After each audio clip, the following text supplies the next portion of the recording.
I was at German prison camp, only 16 years old when I realized I have love for science. German doctor, he make experiment. Sometimes he makes scientific error. I tell him of this error, and this make him angry. But then he asks, how can a child know such a thing? I tell him sometimes I just know. He screams at me, then why tell me? Well, I said, if you are going to do such things, at least you should do them properly. At the German prison camp, they put me to work on genetic experiments on other prisoners. They call me das Wunderkind, the Wonder Child. Germans. All they can talk about is blue eyes and the shape of forehead. All I care about is, why is this one born strong and that one weak? This one smart, that one stupid. All that killing. You think the Germans could have been interested in something useful? I saw one of the smugglers having a game of catching on the docks today, and this surprised me because his hands were crippled during the war. He was unloading the barge the other day when he was bitten from the sea slug. He woke up the next morning and he found he could move his fingers for the first time in years. I asked him if he still had that sea slug. As luck would have it, he did. This little sea slug has come along and glued together all the crazy ideas I've had since the war. It doesn't just heal damaged cells, it resurrects them. I can bend the double helix. Black can be reborn white, tall, short, weak, strong. But the slugs alone are not enough. I'll need money. And one other thing. As the respectable labs have all turned me away, I have turned to Fontaine's smugglers in Port Neptune for supplies. Fontaine's men are pigs. They spit, they stink. But they deliver, and they don't ask questions. They're all terrified of Fontaine. He reminds me a bit of the Germans. So efficient. It wouldn't surprise me if he were soon running things down here.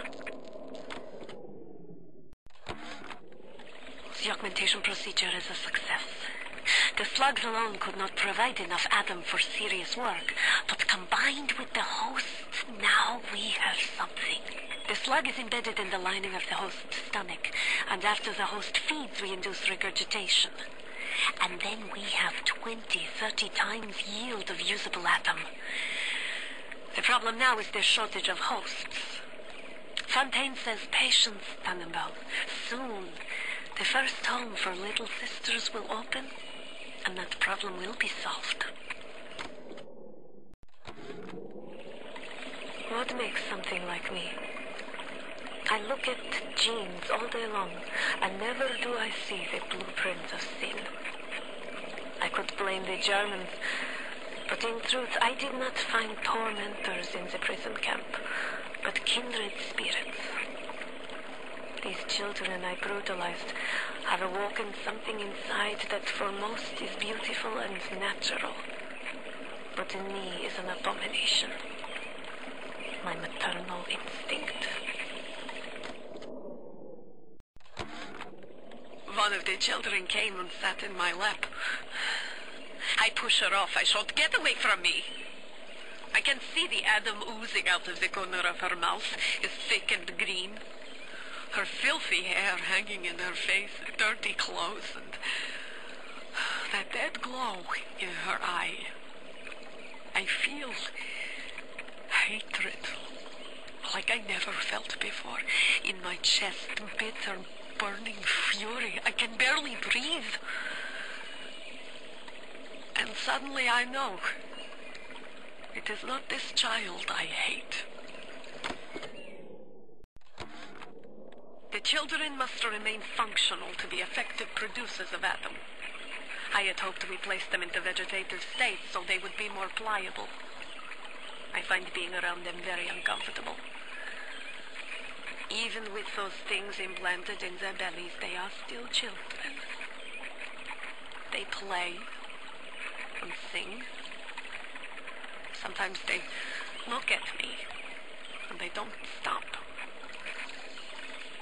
Sometimes they smile.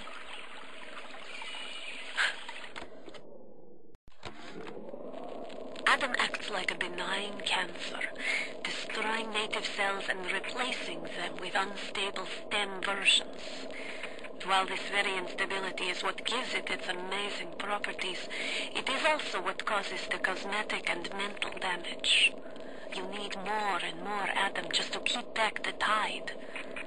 From a medical standpoint, this is catastrophic. From a business standpoint, well, Fontaine sees the possibilities. I know why it has to be children, but why just girls? This I cannot determine why, but I know it is so. Fontaine says, one less bathroom to build in the orphanage. It is amazing to watch the effect of Adam on their small bodies. Their own cells replaced by the new stems the instant they are damaged. These children are practically invulnerable. It is a shame you could not do the same thing to an adult.